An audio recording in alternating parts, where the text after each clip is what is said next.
Hello everyone and welcome once again. Today we are going to see the remaining part of the lesson Synopsis The Swiss Family Robinson. आपण मागच्या वेळी पाहिलं की मागच्या पॅराग्राफमध्ये पाहिलं की विंटर हाऊस ते बनवतात, पण ते बनवल्यानंतर ते तिथं राहतात, पण त्यांना किती अडचण येतात, काय काय अडचणी येतात ते आपण आता नेक्स्ट पॅराग्राफमध्ये पाहणार आहोत. So let us C the next paragraph. Because of the low light, the cave house they had built felt oppressive. म्हणजे गुहेमध्ये त्यांनी जी बनवलेली गुहा होती त्याच्यामध्ये कमी उजेड येत होता, कमी प्रकाश येत होता आणि त्यामुळे तिथं घुसमट होत होती. ऑप्रेसिव्ह म्हणजे घुसमटल्यासारखे होत होते. To remedy this father and Jack rigged up a new light. आणि याच्यावर उपाय म्हणून फादर म्हणजे विलियम आणि त्यांचा मुलगा जॅक याने एक नवीन लाईट शोधून काढली. They found a bamboo pole that would reach from the floor to the ceiling. म्हणजे त्यांनी एक बांबू पोल म्हणजे बांबूची काठी वगैरे असेल ती शोधून काढली आणि ती जमिनीपासून ते छतापर्यंत लागेल अशी ती उंच होती. Then after securing it Jack climb to the top of the pole and hang a large oil lamp they had rescued from the ship. म्हणजे ती बांबूचा जो पोल होता, बांबूची काठी होती ती जमिनीपासून छतापर्यंत त्यांनी ठेवली आणि त्याला जॅकनी काय केले, त्याच्यावर चढला व त्या पोलला त्यांनी एक ऑइल लॅम्प म्हणजे कंदील त्यांनी अडकवला की जो त्यांना शिपमधून मिळाला होता. शिपच्या ह्याच्यामधून तो बचावला होता, तो कंदील त्याने तो अडकवला. Now will see the next paragraph. One day they found that one of the families hut had been completely destroyed and the cultivated field around it had been tramped and ruined. एकदा एके दिवशी त्यांनी पाहिलं की त्यांच्या फॅमिलीची जी हट होती म्हणजे त्यांनी जे बांधलेली झोपडी होती किंवा घर होतं ते पूर्णपणे डिस्ट्रॉइड झालेलं आहे. had been completely destroyed and the cultivated field around it had been trampled. आणि त्याच्या अवतीभोवती जे भाजीपाला वगैरे त्यांनी उगवत घातले होते म्हणजे शेती केली होती थोडीफार, ती पण अशी पायाने तुडवली होती. ट्रॅम्प मीन्स पायाने तुडवणे आणि रुंड म्हणजे सगळी नासाडी केली होती, तुडवून सगळं खराब केलं होतं. They were huge footmarks everywhere. आणि तिथं त्यांना लक्षात आलं की मोठे असे पायाचे ठसे फुटमार्क्स त्यांना पाहायला मिळाले. फादर सॉ मॅसिव्ह डॅमेज टू ट्रीज. आणि फादर म्हणजे विलियमनी पाहिलं की खूपच असं झाडांचं सुद्धा नुकसान झालं आहे, डॅमेज केलं आहे झाडं सुद्धा. As well as many huge footprints. आणि त्याचबरोबर मोठमोठे असे पायाचे ठसे तिथं त्यांना दिसले. Which he identified as belonging to an elephant herd. म्हणजे त्यांच्या असं लक्षात आलं की तिथे मोठे पायाचे ठसे म्हणजे तिथं हत्तींचा कळप आला होता. एलिफंट हर्ब मीन्स हत्तींचा कळप असं त्यांच्या लक्षात आलं. The next morning the family began to design a new defence to discourage all wild animals. आणि दुसऱ्या दिवशी म्हणजे सकाळी त्यांनी असं ठरवलं, the family began to design a new defence to discourage.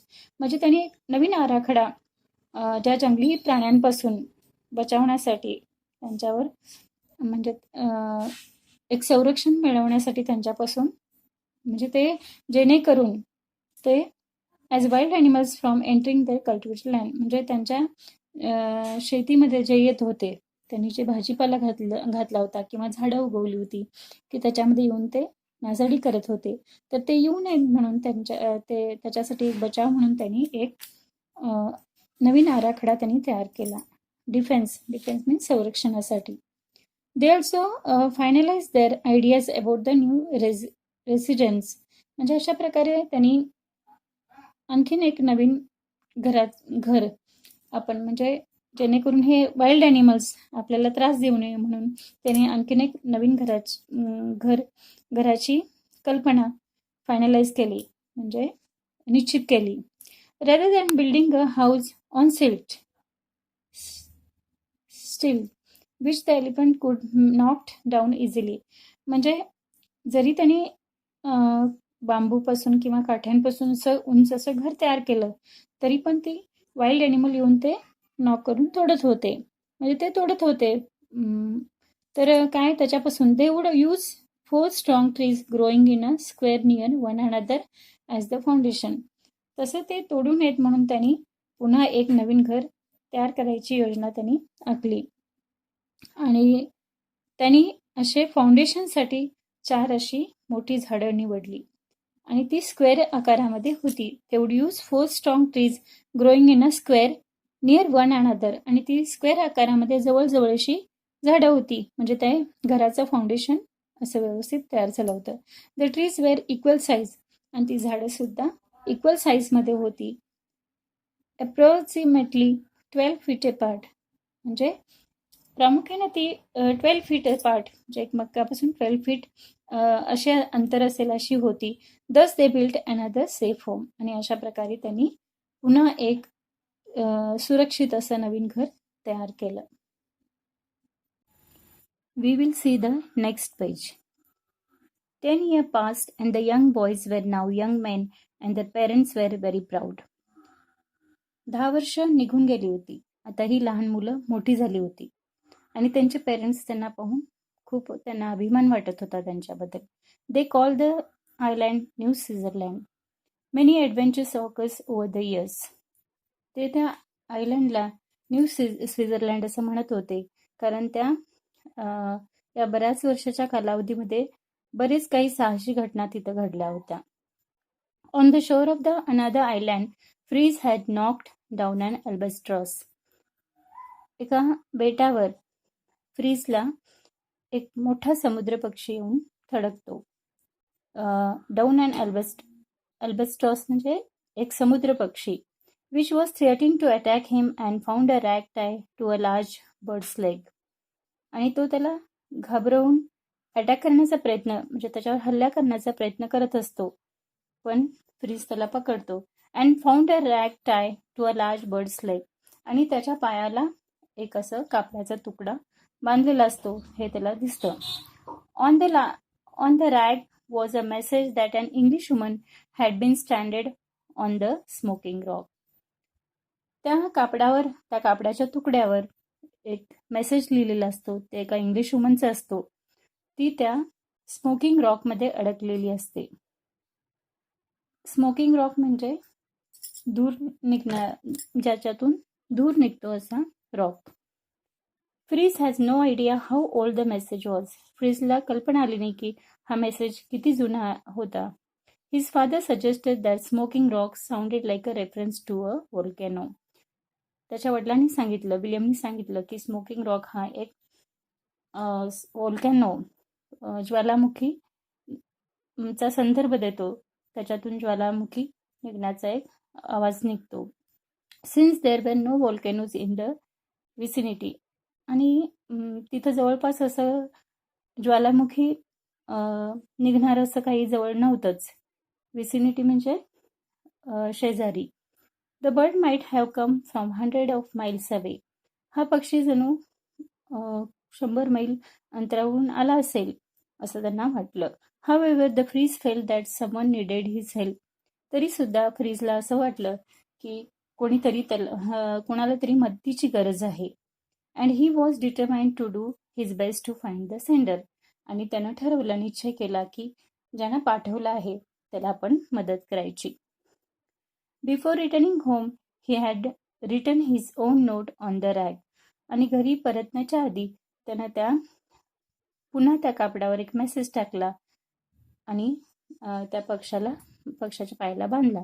रिटाईड it to the albatross leg and had watched the bird fly off. आणि अशा प्रकारे त्या पक्षाला त्यानं सोडून दिलं. The note told whoever received it, do not despair, help is near. त्यानं ते नोटमध्ये लिहिलं होतं, मेसेज टाकला होता की घाबरू नका, तुमचं हे तुम्हाला मदत करणारा इथे जवळच आहे. डू नॉट डिस्पेअर, निराश होऊ नका. द हेल्प इज नियर, म्हणजे इथं मदतीसाठी तुम्हाला इथं जवळच कोणीतरी येईल. Fritz then successfully rescued the young women Jenny Montrose. फ्रीजनं नंतर यशस्वीपणे त्या तरुण मुलीला, ती तरुण एक स्त्री असते, तिला तो सोडवतो. जेनी मॉन्स्ट्रस असं तिचं नाव असतं. Though shy at first soon she got used to live with the Robinson family. सुरुवातीला तिला लाजल्यासारखं वाटत होतं त्यांच्या कुटुंबामध्ये राहायला. नंतर ती त्यांच्या कुटुंबामध्ये राहू लागली. Now we will see the next paragraph. One day they saw a ship. एके दिवशी त्यांना एक शिप दिसलं. विच हॅड लेड अँकर, की जे असं शिप के समुद्रामध्ये एका ठिकाणी थांबलं होतं. अँकर म्हणजे शिप स्थिर राहण्यासाठी समुद्रामध्ये नांगरेसारखं वजन सोडलेलं वजन असतं, त्याला अँकर म्हणतात. And enchantment had been set up one of the smaller island. आणि तिथं छावणी एका आयलँडवर उभी केली होती. After checking the people through their spy glass. आणि जेव्हा ह्यांनी दुर्बीणनं, स्पाय ग्लास मीन्स दुर्बीणनं पाहिलं, तेव्हा फ्रीज आणि father decided to announce them. आणि फ्रीज आणि फादरनी त्यांना म्हणजे अनाऊन्स करायचं, त्यांना आवाज द्यायचं ठरवलं. After they had return home and cleaned it up. आणि त्यांना बोलवून नंतर त्यांनी घरी आल्यानंतर हातपाय धुवून घेतले, स्वच्छ धुवून घेतले. They did not want the crew thing they वर सॅवेजेस. म्हणजे त्यांचा असं समज होऊ नये की ही लोकही रानटी आहेत, असं समज होऊ नये म्हणून ते तिथून परतल्यावर आधी स्वच्छ हातपाय धुवून घेतात. The next day Fritz and his father met the captain and told him their own history as well as Jenny's. आणि तिथून आल्यानंतर फ्रीज आणि त्याचे फादर विलियमनी त्या कॅप्टनला ते भेटतात आणि त्यांनी ते सर्व आपली हिस्ट्री, घडलेली जी कथा असते ती सांगतात आणि जेनीबद्दलही सांगतात. To everyone surprise, it had been Jenny's father who had inspired the captain search. आणि आश्चर्याची गोष्ट म्हणजे ते जेनीचे म्हणजे फादर असतात की ज्यांनी ह्या कॅप्टनला तिच्या शोधासाठी पाठवलेलं असतं. He believe his daughter was still alive after 3 years. त्यांचा विश्वास असतो की त्यांची मुलगी तिथं जिवंत असणार. 3 वर्षांनंतरही त्यांना म्हणजे ती सापडेल असा विश्वास असतो. The captain had decided to attempt to find her. आणि अशा प्रकारे त्या कॅप्टननी तिला शोधासाठी एक प्रयत्न चालू ठेवलेला असतो. With breast of celebration the family passenger and crew of the British vessel headed towards the new Switzerland. आणि अशा प्रकारे आनंदाचा जल्लोष ते साजरा करतात. सेलिब्रेशन म्हणजे साजरा करतात. The family, the passengers and crew of the British. म्हणजे जे अधिकारी आलेले असतात शिपवरून, जे कॅप्टन वगैरे, आणि काही पॅसेंजर्स आणि त्यांची फॅमिली, हे सगळं आनंद जल्लोष साजरा करतात. And headed towards the new Switzerland. आणि ते तिकडे स्वित्झर्लंडला जायला निघतात. Everyone was amazed by the prosperity and good health of the survivor. आणि सगळे आश्चर्यचकित होतात की त्यांचं हे एवढ्या अडचणीतून त्यांनी ही प्रगती केलेली असते आणि ते एवढ्या त्रासातून वाचलेले असतात आणि त्यांचं हेल्थसुद्धा चांगलं असतं. याबद्दल सगळ्यांना आश्चर्य वाटतं. As the day ended father realise that decision must be about who wanted to stay on the island. As the day ended म्हणजे दिवस संपायला येतो आणि फादर म्हणजे एक डिसिजन घेतात. त्यांना लक्षात येतं की काहीतरी महत्त्वाचा निर्णय घ्यायचा असतो. Must be made about who wanted to stay on the island. म्हणजे कुणाला आयलँडवर राहायचं आहे. Or return with the ship, किंवा शिपबरोबर त्यांच्याबरोबर निघून जायचं. Elizabeth and her husband did not wish to live anywhere but on the island. पण एलिझाबेथ आणि त्यांचे हजबंड म्हणजे विलियम हे आपण तिथंच राहायचं इच्छा व्यक्त करतात. They had, we will see the next page. They had been there for a long and had grown used to their life. म्हणजे ती मुलं आता तिथे बरेच वर्ष म्हणजे त्यांचे आई वडील वगैरे राहिलेले असतात, मुलं राहिलेले असतात. Jenny asked if anyone would support her to return to England. Jenny त्यांना विचारते की कुणाला तिला सपोर्ट करायला आवडेल की इंग्लंडला जाण्यासाठी. Fritz was the first to respond. आणि फ्रीज तिला प्रतिसाद देतो. तो तिच्याबरोबर जायला तयार होतो. He offered chair for us who were going to Europe. आणि तो सांगतो की म्हणजे त्याला तिच्याबरोबर यायला आनंद वाटेल. Ernest on the other hand wanted to stay on the island. आणि अर्नेस्ट जो असतो तो आयलँडवरच राहायची इच्छा व्यक्त करतो. Jack also decided to stay back. आणि जॅक सुद्धा तिथंच राहायचा विचार करतो. Franz the youngest boy decided to join Fritz in leaving. आणि फ्रान्स जो असतो तो छोटा मुलगा सर्वात, तर तो फ्रीज बरोबर जायला तयार होतो. Franz wanted to chance to receive an academic education. म्हणजे फ्रान्सला त्याचं एज्युकेशन पूर्ण करायचं असतं. बिफोर फ्रीज लेफ्ट, फ्रीज जाण्या अगोदर, he told his parents of his love for Jenny and his wish to marry her. आणि अशा प्रकारे फ्रीज की आपल्या पेरेंट्सना सांगतो की जेनीवर त्याचं प्रेम आहे आणि तो तिच्याशी लग्न करू इच्छितो. The father had kept a record of all the adventures. Father had kept a record of all adventures. म्हणजे फादर विलियम त्यांनी सर्व हे साहसी जे घटना घडलेले असतात त्याचं रेकॉर्ड ठेवलेलं असतं. They had on the island he handed over the journals to the captains to be publish. आणि त्यांनी ते सर्व रेकॉर्ड कॅप्टनकडे देतात पब्लिश करण्यासाठी. Then the ship departed. आणि अशा प्रकारे ते शिप डिपार्ट होतं म्हणजे निघून जातं. आपल्याला या कथेमध्ये बऱ्याच काही घटना आपल्याला पाहायला मिळतात की ज्या एवढ्या अडचणीतून त्या आयलँडवर ते राहतात. त्यांना सर्वाईव्ह करण्यासाठी बरीच घरं बदलावी लागतात. त्याच्यातून ते थोडीफार शेती करतात आणि मुलांना त्याचबरोबर ते सांभाळतात.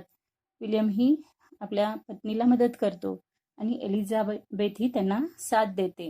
म्हणजे अशा बऱ्याच घटना अडचणीतून ते सामोरे जाऊन तिथं सर्वाईव्ह करतात. ही खूप छान कथा आहे आणि याच्यातून आपल्याला बरंच इन्स्पिरेशन मिळतं. So thank you.